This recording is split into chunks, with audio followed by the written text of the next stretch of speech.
Amados de Deus e queridos irmãos, estamos aqui conversando com Alexandre Lisboa e espero que você tenha conhecimento dos bastidores da Igreja Universal do Reino de Deus. Estamos falando sobre isso. O Alexandre, ele viveu 12 anos como pastor da Igreja Universal do Reino de Deus. E eu, Bispo Alfredo Paulo, vivi por mais de 30 anos, contando com pastor, bispo, 30 anos. E, Alexandre, agora essa parte aqui, nós vamos mostrar alguns documentos, algumas fotos, né? Nós falávamos que você, no vídeo anterior, que você, como diz no linguajar da IURD, se arrebentou na Fogueira Santa, quer dizer, cresceu na Fogueira Santa lá na África do Sul, e aí o prêmio foi ir para o Hotel Sun City. Sun City, que fica um pouco afastado, fica em Joanesburgo, um pouco afastado, como você falou, é um dos poucos no mundo hotel 5, 7 estrelas. No mundo, não são poucos. 7 estrelas. Bom, e eu falei que já tive lá também, né? Inclusive aqui tem uma foto aqui, olha, vou mostrar aqui, ver se aqui nós estamos lá nesse hotel, na época que tá eu aqui, João Urbaneja, Bispo João Urbaneja, esse aqui é o Brainer, Marcelo Brainer, que hoje toma conta do Força Jovem, né? Aqui está o Bispo Gonçalves, e aqui então, Bispo Rodrigues, né? Isso é lá em Sancy. Aqui, ó, nesse hotel, tá vendo? Mais aqui a foto, né? Então, nós estamos lá no hotel, vou mostrar mais aqui outra foto também, ó. Tem aqui, deixa eu passar para o Luca aqui, para ele mostrando. Tinham outros bispos também, né? Que estavam brincando lá, o bispo, que nem está mais hoje, é o Paulo, já conhecido como Paulão, Paulo Gomes. Conheci, Gomes, né? Ele foi regional na época que eu fui lá de Araruama, foi regional. Uhum. Certo, então, e essas viagens só vai quem arrebenta, né? Só quem arrebenta. Quem não arrebenta não vai. Inclusive, nós fomos usados como exemplo.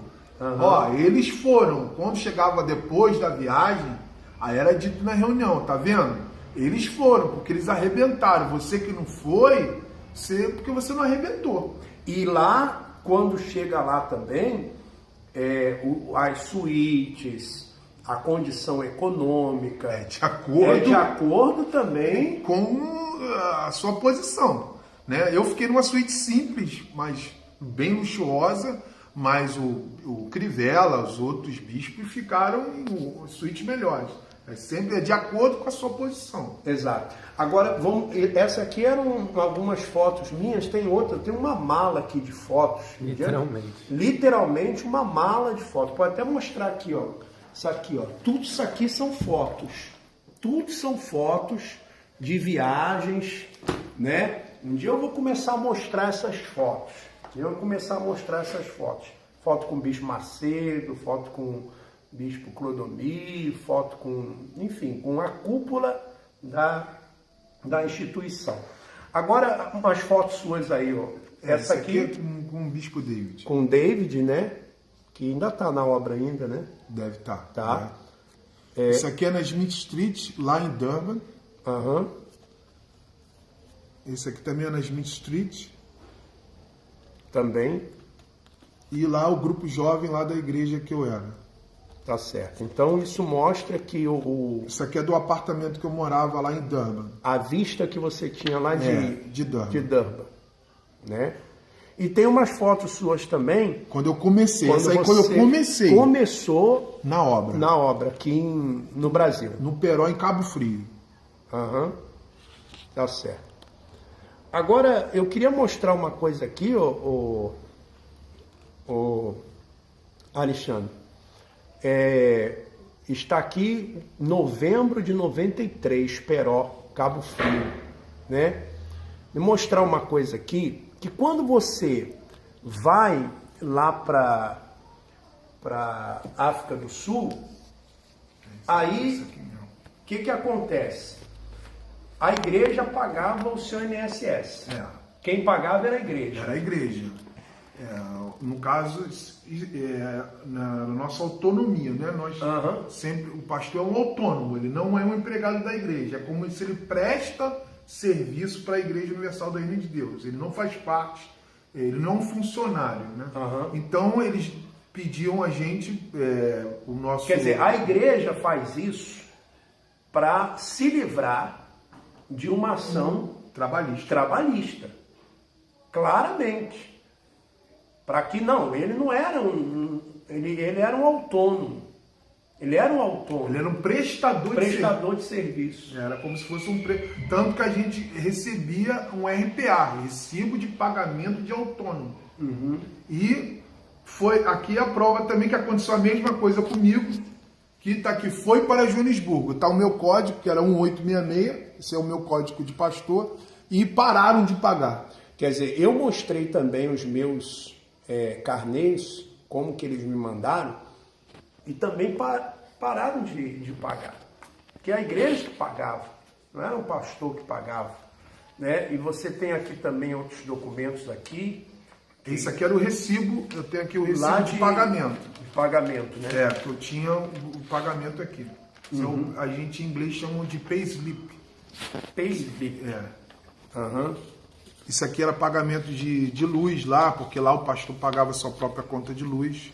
Certo. Agora, Alexandre, então você, depois dessa viagem, depois que você arrebentou na fogueira santa e tal, você começou a ser visto de uma outra forma.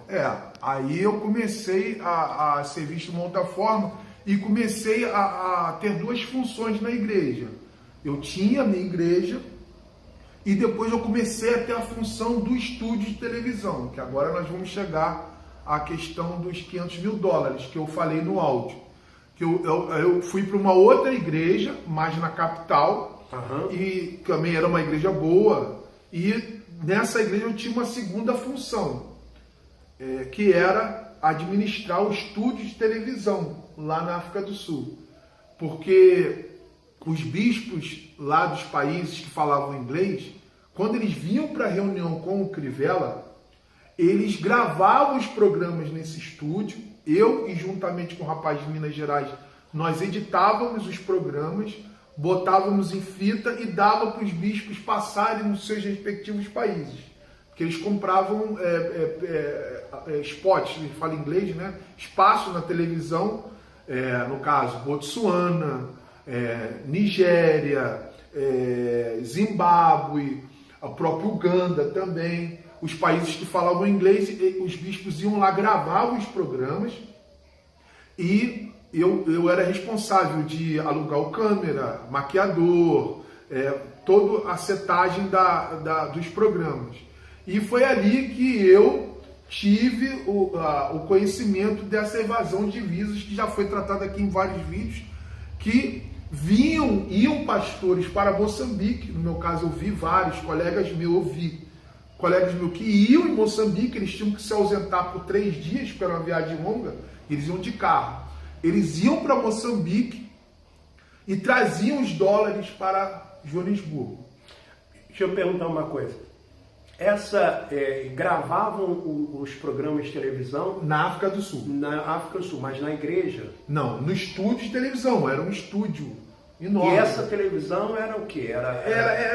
Chamava Estúdio da Record, porque lá o governo não concedeu concessão para a igreja.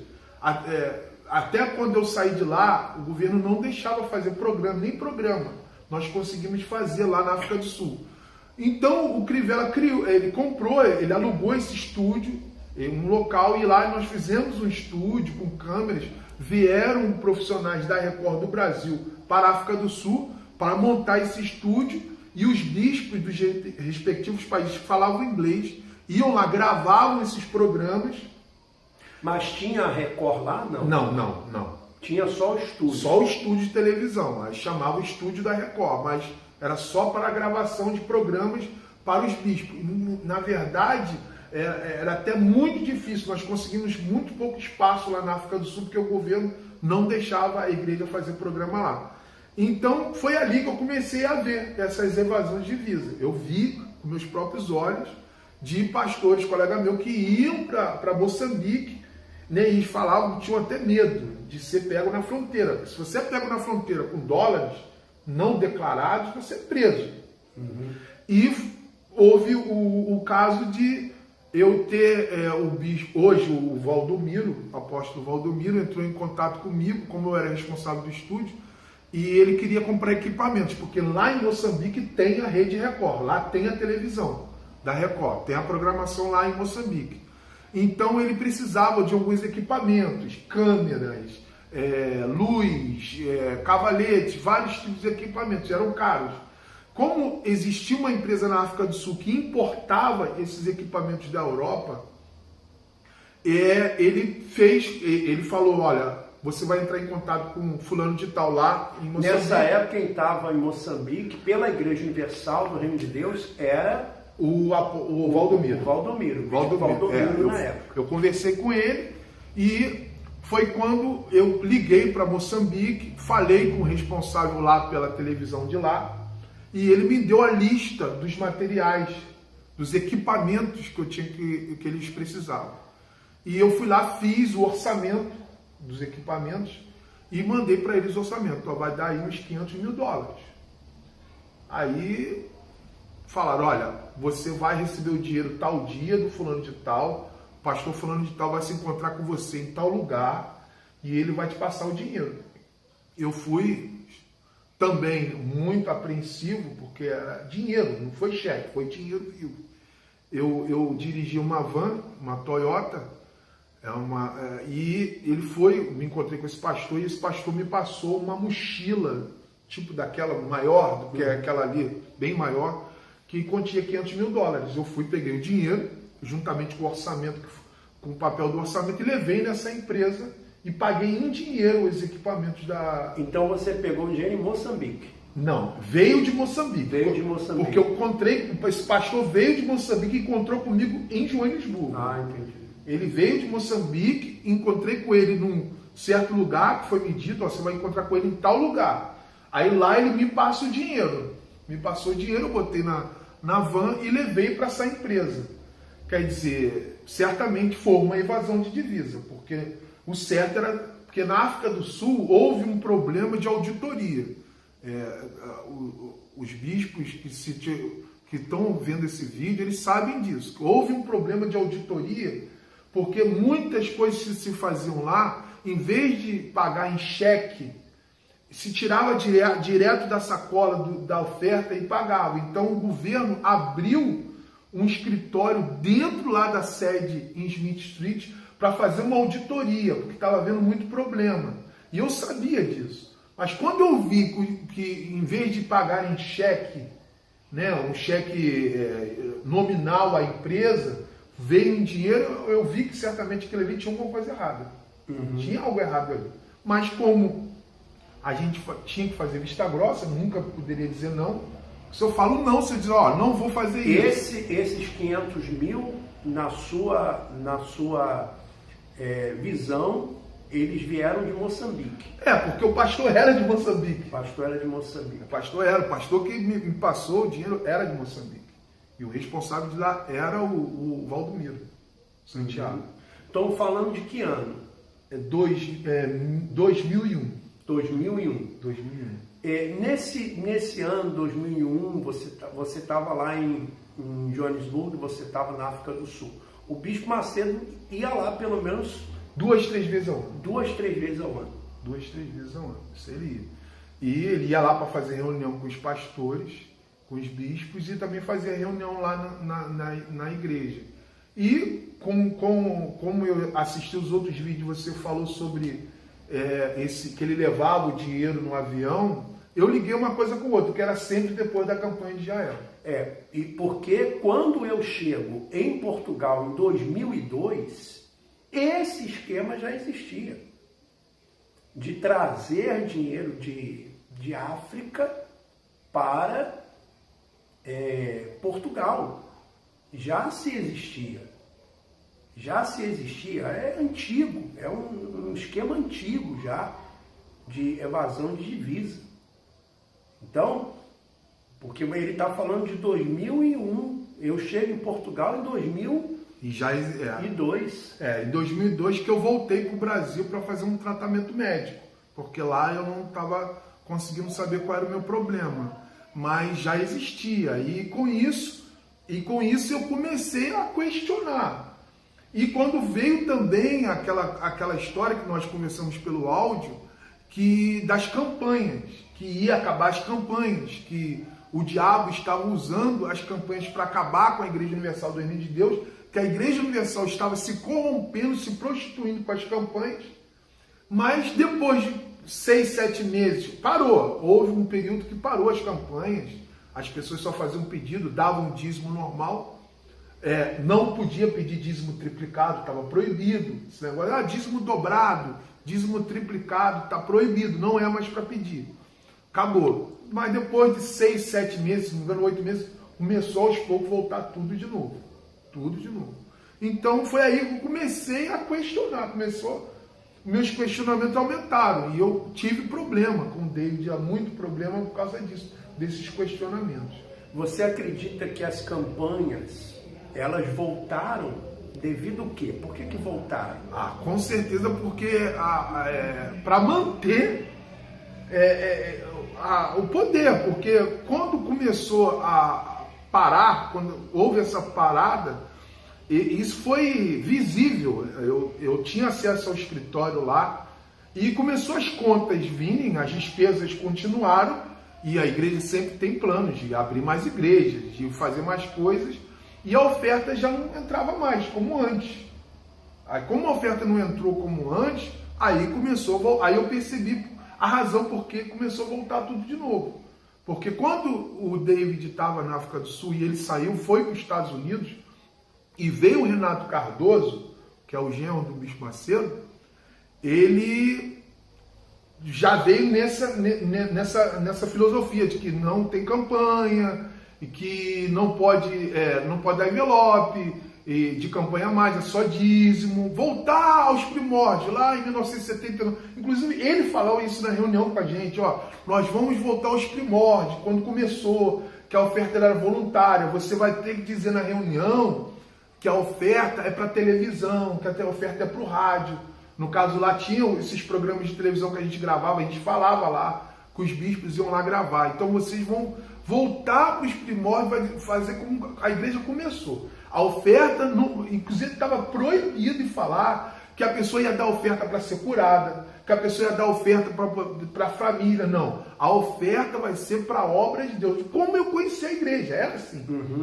Quando você estava lá no Flamengo, eu me lembro perfeitamente, você pediu oferta lá, eu era membro do grupo jovem, você enfatizava que a oferta era para a obra de Deus, que era para poder pagar as despesas da obra de Deus. Aliás, era um envelopinho amarelo, laranja, e vinha lá os quadrinhos para você colocar ali o X, obra social, aluguel, dízimo, oferta especial, enfim. Então, isso foi dito lá na África do Sul, nós vamos voltar aos primórdios.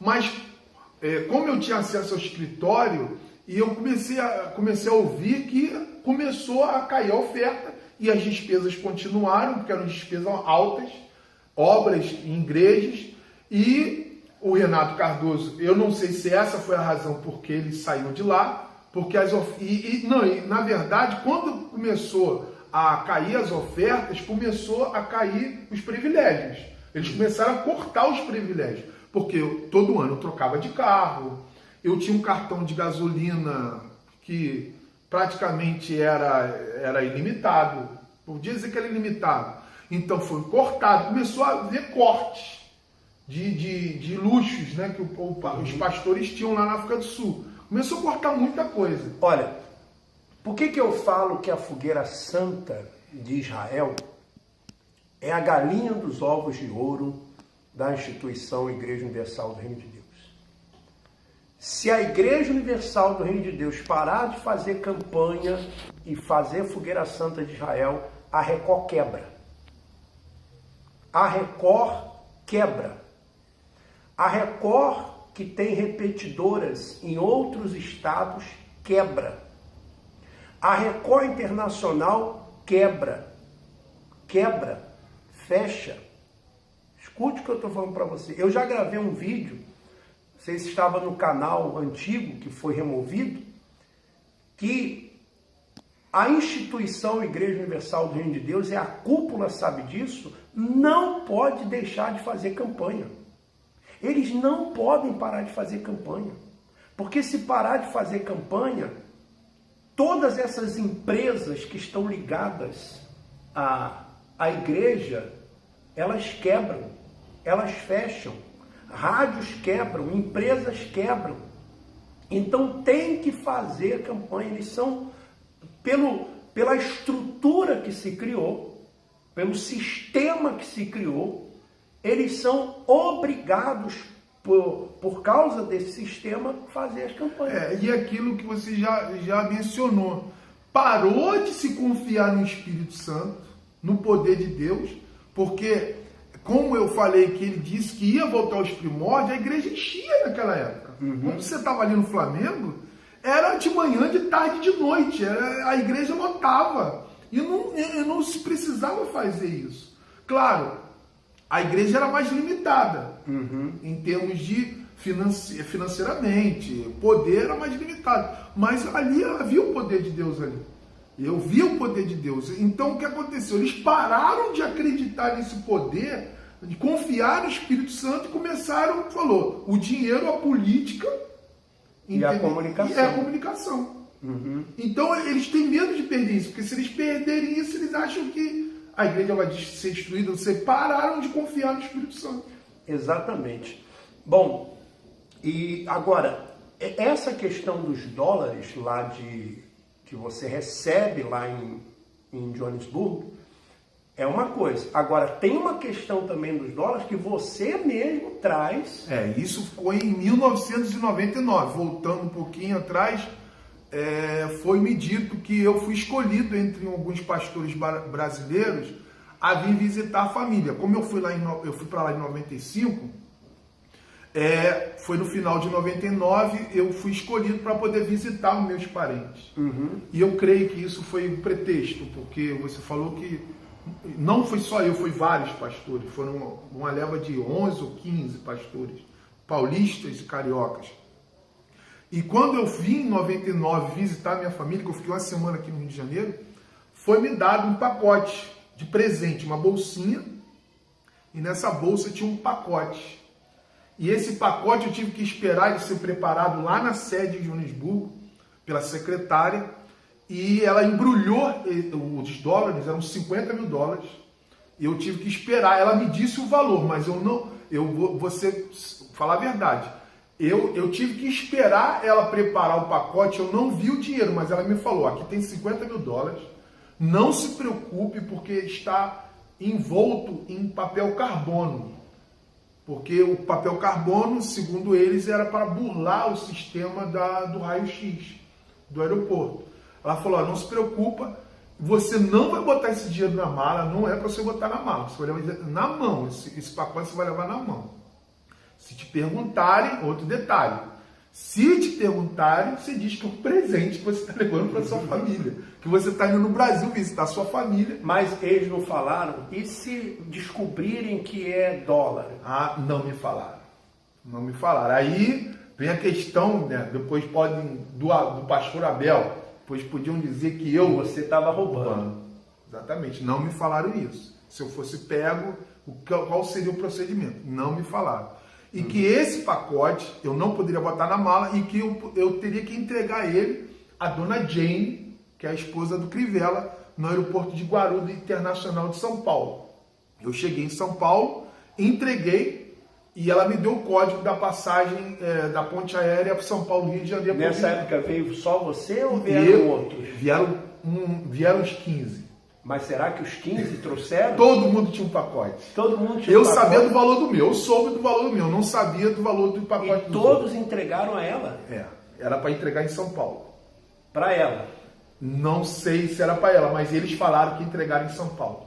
Tinha uma pessoa... Os paulistas entregavam na sede lá de São Paulo. Já ia direto na sede. Quem era paulista. Quem era de outro estado, parava no aeroporto e tinha uma pessoa. No meu caso, no meu caso, foi a esposa do Crivella. Então, quer dizer, nessa viagem, uns 15 pastores carregando, cada um pacote. Um pacote, todos trouxeram. No seu caso, $50 mil que falaram para você. Aí nessa época estava começando o projeto da Fazenda Canaã e foi me dito que esses dólares eram para a Fazenda Canaã. Como você falou, o Bispo Macedo não queria tirar o dinheiro da oferta do Brasil para a Fazenda Canaã. Foi o que foi me falado lá no escritório, que o dinheiro ia sair de vários países para esse projeto. Bom, eu quero agradecer aqui o Alexandre, porque além de gravar um áudio, ele também está aparecendo. E eu gostaria muito, o Alexandre, que esse vídeo seu e também o áudio encorajasse, né, outros ex-pastores, ex-bispos, para também... Eu cheguei a comentar com esses ex-pastores, colegas meus, sobre isso.